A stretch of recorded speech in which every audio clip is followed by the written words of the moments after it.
UCC के बारे में ना कोई कंफ्यूजन थी, ना कोई कंफ्यूजन है और ना कभी कोई कंफ्यूजन होगी। तो हिंदू राष्ट्र बनाना चाहते हैं जो मनुस्मृति से चलेगा और वो अंबेडकरवादी कभी होने नहीं देंगे। तो उनसे तो ये भी बोलते हैं कि मेरी 56 इंच की छाती है क्या? नाप लीजिए जाके। और माननीय प्रधानमंत्री मोदी जी खुद इस बात को कहते हैं कि देश संविधान से चलेगा। बाबा साहब द्वारा लिखित संविधान तो नुकसान होगा ना इससे। सबसे ज्यादा नुकसान तो होगा। जय हिंद साथियों, मेरा नाम है सुषमा और आप देख रहे हैं दलित टाइम्स। यूसीसी यानी समान नागरिक संहिता का मुद्दा बहुत ज्यादा गरमाया हुआ है। सवाल ये भी है कि आधे लोग इससे बिल्कुल अपरिचित हैं तो आधे लोग इसको लेकर कंफ्यूजन में हैं। इसी मुद्दे पर आज हम बातचीत करेंगे एडवोकेट महमूद फराचा जी से, जो सुप्रीम कोर्ट में सीनियर वकील हैं, बहुजन एक्टिविस्ट भी हैं, साथ ही अम्बेडकर राइट भी हैं। सर, सबसे पहले तो बहुत बहुत शुक्रिया आपका, आपने शुक्रिया। सर, सबसे पहला सवाल यही करूंगी कि यूसीसी को लेके बहुत ज्यादा कंफ्यूजन है और आसान भाषा में अगर आप इसे समझा सकें तो। यूसीसी के बारे में ना कोई कंफ्यूजन थी, ना कोई कंफ्यूजन है और ना कभी कोई कंफ्यूजन होगी। ये एक संवैधानिक प्रावधान है जिसका नाजायज गलत इस्तेमाल भारत देश में लोगों को आपस में लड़ाने के लिए आरएसएस और बीजेपी और मनुवादी मानसिकता करती आई है और करती रहेगी।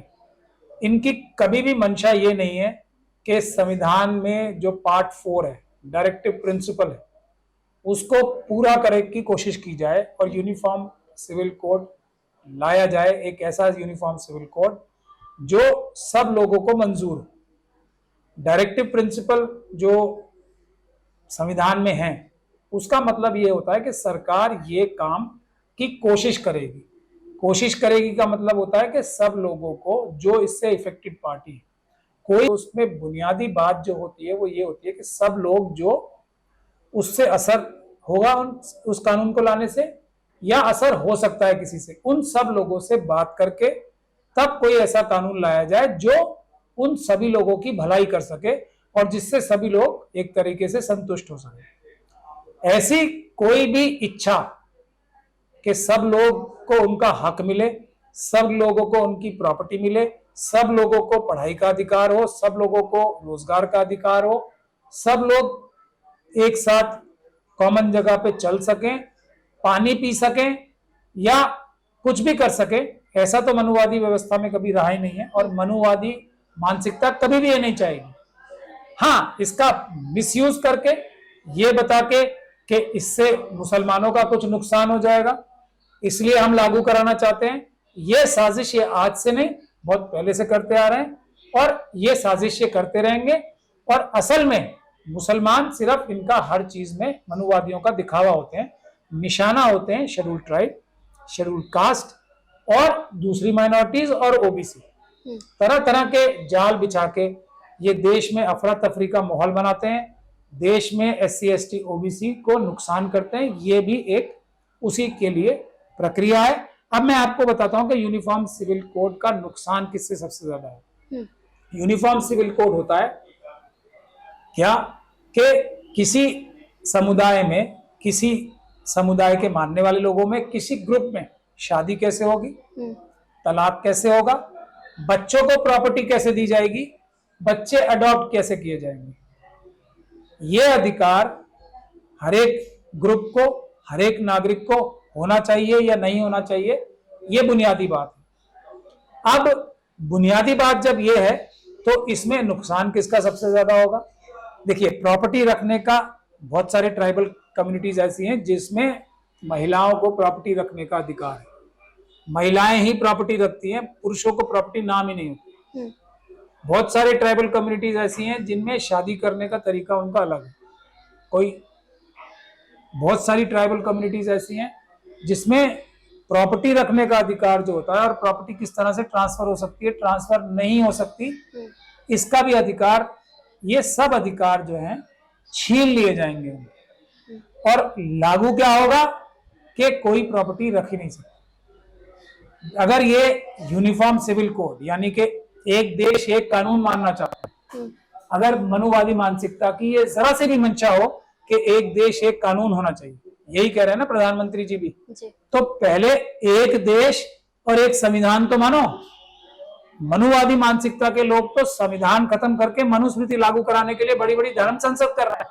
जो संविधान खत्म करना चाहते हैं, एक संविधान है ना हमारे देश का, तो जब ये एक संविधान नहीं मान रहे, मनुस्मृति लागू करना चाह रहे हैं, हिंदू राष्ट्र बनाना चाह रहे हैं, और उसके लिए प्रधानमंत्री जी, होम मिनिस्टर साहब और सारी आरएसएस मदद करती है, रोकती नहीं है, तो क्या आप इनसे ये उम्मीद कर सकते हैं ये सच बोल रहे हैं कि हम एक देश एक कानून लागू करना चाहते हैं?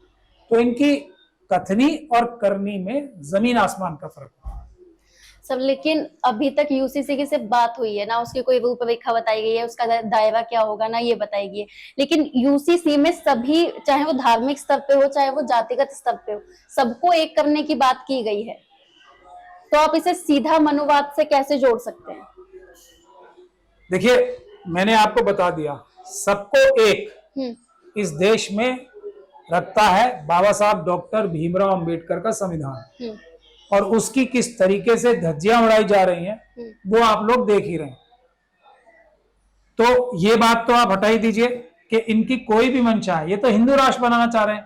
प्रधानमंत्री जी ने एक मुकदमा करवाया किसी स्टेट में, बजरंग दल, विश्व हिंदू परिषद, हिंदू सेना जितने भी हैं, बल्कि प्रधानमंत्री जी और अमित शाह जी और आरएसएस के लोगों ने मिलके एक ऐसी महिला जो है प्रज्ञा सिंह ठाकुर, जो देश के टुकड़े टुकड़े करने का केस भुगत रही है अभी, कि हम भारत की सेना के खिलाफ बगावत करेंगे और हम एक आर्यव्रत नाम का देश बनाएंगे, ये मुकदमा चल रहा है उनके ऊपर, जिसकी इन्वेस्टिगेशन देश के एक सबसे बड़े बहादुर, ईमानदार और देशभक्त पुलिस ऑफिसर ने की थी, हेमंत करकरे, जो शहीद हुए पाकिस्तानी आतंकवादी जो थे आए हुए उनसे लड़ते हुए। उन्होंने ये फाइंडिंग दी है अपनी इन्वेस्टिगेशन में कि प्रज्ञा सिंह ठाकुर जो हैं देश में की सेना को आर्म रिबेलियन करके, यानी कि हथियारबंद बगावत करके आर्यव्रत नाम का हिंदू राष्ट्र बनाएंगी। ये लेफ्टिनेंट, ये हेमंत करकरे साहब की फाइंडिंग है। तो उस व्यक्ति को, ऐसी जो व्यक्तित्व है, उसको प्रधानमंत्री जी, आरएसएस, बीजेपी और अमित शाह जी भारत की संसद में मेंबर बनाते हैं। तो ये है इनकी करनी, कथनी इनकी हमेशा झूठ होती है। तो ये संविधान के खिलाफ काम कर रहे हैं। जब ये संविधान को नहीं मानते, छल कपट दिखावे के लिए ही संविधान मान रहे हैं, तो इनसे समान व्यवहार की अपेक्षा करना या उम्मीद करना मेरे ख्याल से नादानी हो।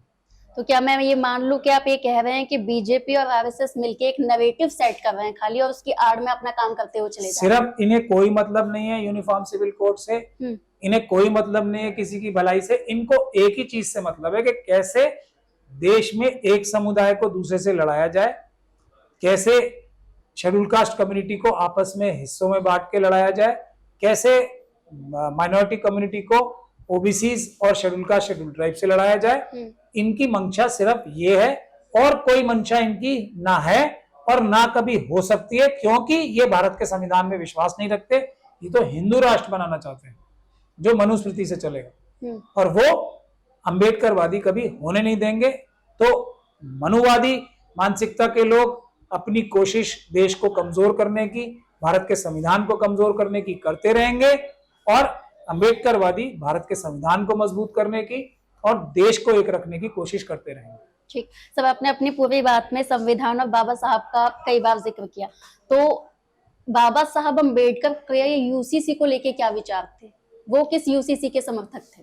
बाबा साहब डॉक्टर भीमराव अंबेडकर ने सबसे पहले जो संविधान में धारा रखी है, 14 रखी है कि सबको बराबर का अधिकार होगा। तो क्या सबको शेड्यूल का, शेड्यूल ट्राइब को बराबर का अधिकार दे रहे हैं मनुवादी मानसिकता? किसी सरकार ने दिया? नहीं। बाबा साहब ने दूसरा जो प्रावधान रखा जो महत्वपूर्ण था, वो धारा 19 कि सबको अपनी विचारधारा, अपनी बात रखने का हक है। अगर कोई सबसे ताकतवर व्यक्ति भी है तो उसके भी खिलाफ आवाज उठाने का हक जो है सबको है देश में। ये धारा 19 क्या मनुवादी मानसिकता ने ये राइट किसी को लेने दिया? प्रधानमंत्री जी का नाम ले लो, आपको यूएपीए लगा के बंद कर देंगे, क्रिटिसाइज कर दो, आपको बंद कर देंगे। तो धारा 19 का क्या मनुवादी मानसिकता ने वो माना? बाबा साहब डॉक्टर भीमराव अंबेडकर ने धारा 25 ये रखी कि हर एक व्यक्ति को हर एक सिंगल व्यक्ति को भी अपना धर्म मानने का और अपने धर्म को मानकर उस पर अमल करने का और दूसरों को उस धर्म के बारे में प्रचार करने की पूरी आजादी, ये उन्होंने मानी बात नहीं। तो धारा 25 जो है वो फंडामेंटल राइट्स में आती है, यानी कि पार्ट 3 में आती है। डायरेक्टिव प्रिंसिपल्स जैसा मैंने आपको पहले भी बताया वो पार्ट 4 में आते हैं। फंडामेंटल राइट एक ऐसी चीज होती है जिसके लिए सुप्रीम कोर्ट और हाई कोर्ट बने हैं। धारा 32 जो है वो फंडामेंटल राइट इंश्योर करने के लिए सुप्रीम कोर्ट को अनलिमिटेड पावर्स है। 226, 227 में हाई कोर्ट को सभी जो फंडामेंटल राइट्स हैं जिसमें 25 भी आता है अनलिमिटेड पावर्स है। तो पहले धारा 25 आती है ना, जिसके लिए जिसको पूरा रखने की, जिसको सुरक्षित रखने की जिम्मेदारी सरकार की है। अगर सरकार भी इसको खतरा पहुंचाती है धारा 25 को, यानी कि पार्ट 3 की एक धारा को, तो सुप्रीम कोर्ट और हाई कोर्ट को अनलिमिटेड पावर्स दी गई। तो इसको सुरक्षित रख के ही डायरेक्टिव प्रिंसिपल्स को इंप्लीमेंटेशन होना चाहिए। जहां डायरेक्टिव प्रिंसिपल्स में यानी कि पार्ट 4 में और पार्ट 3 में जो फंडामेंटल राइट्स हैं टकराव होगा तो पार्ट 3 ही हमेशा उस पर वर्चस्व पाएगा।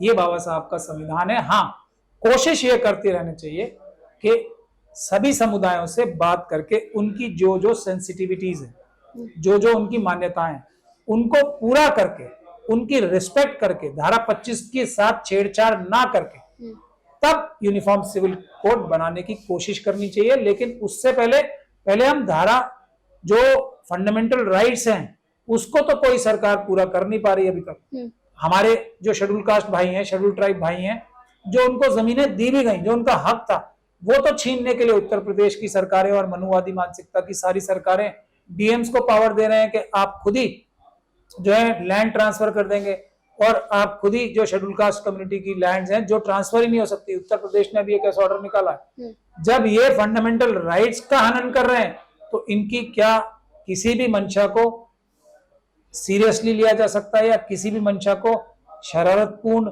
नहीं है ऐसा माना जा सकता है? सब लेकिन बीजेपी के नेता और माननीय प्रधानमंत्री मोदी जी खुद इस बात को कहते हैं कि देश संविधान से चलेगा, बाबा साहब द्वारा लिखित संविधान से चलेगा। तो वो तो खुद इस बात को बढ़ावा देते हैं कि हाँ, बाबा साहब के संविधान पर ही देश चलेगा। मुंह से तो वो बोलते हैं, मुंह से तो ये भी बोलते हैं कि मेरी 56 इंच की छाती है क्या? नाप लीजिए जाके आप। मतलब यही तो मैं आपको यही बता रहा हूँ ना, कथनी और करनी में फर्क। पहले भी जो दूसरी अन्य पार्टियां हैं उनकी भी कथनी और करनी में फर्क है।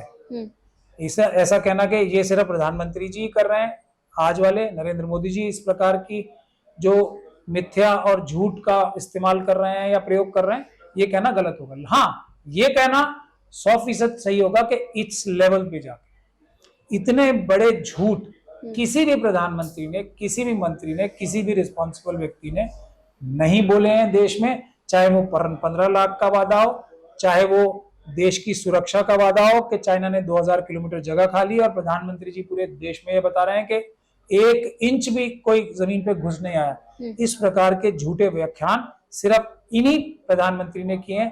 पूरे देश का सारा धन छीन कर, लूट कर, अडानी जो कि उनके खुद के आदमी है, उसके हवाले किसी प्रधानमंत्री ने नहीं किए। और उसके बाद फिर ये बोलना कि मैं भ्रष्टाचार खत्म करूंगा, इस प्रकार के झूठ किसी इस तरीके से, जिसको कहते हैं ना आंखों में घुस के, किसी प्रधानमंत्री ने झूठ नहीं बोले।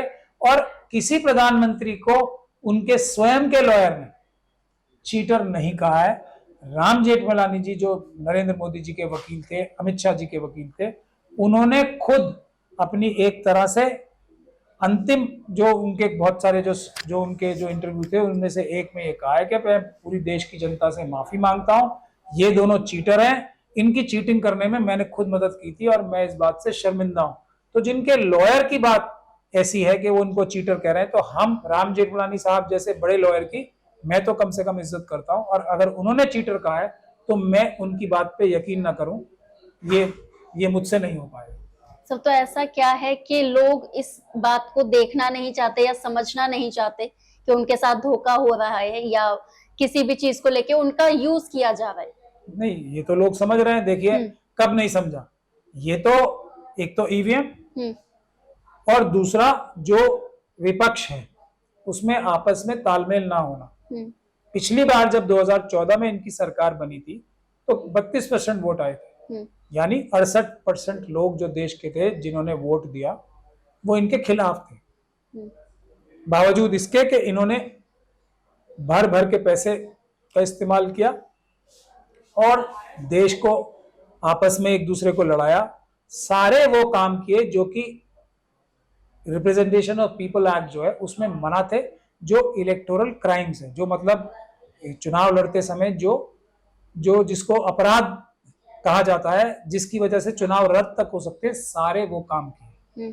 तब जाके इनके 32% वोट आए। अब 36% वोट आए जब इन्होंने पिछले पूरे 5 साल में देश में लूट मचा दी, हाहाकार मचा दिया, लोगों के इलेक्टेड लोगों को तोड़ के सरकारें गिरा दी जब 2019 में, तब भी इनके 36% वोट आए, यानी कि 64-65% लोग अब भी 2019 तक इनके खिलाफ थे। और आज जो माहौल बना हुआ है, जो आप लोगों ने सबने देखा, जिसमें किसान आंदोलन हुआ, जिसमें सीए एनआरसी का आंदोलन हुआ, जिसमें SC ST OBC और माइनॉरिटीज के लोगों की नागरिकता छीनने की कोशिश की, किसानों से उनकी जमीन छीनने की कोशिश की, जो देश की बच्चियों से उनकी इज्जत छीनने की कोशिश की, पहलवानों वाला कांड जो आपने देखा, ये सारी गतिविधियों के बाद तो इनका शायद ईवीएम भी साथ ना दे पाएगी। ईवीएम के बाद भी इनका जो है बिल्कुल सुपड़ा साफ होगा एक तरह से लोकसभा के।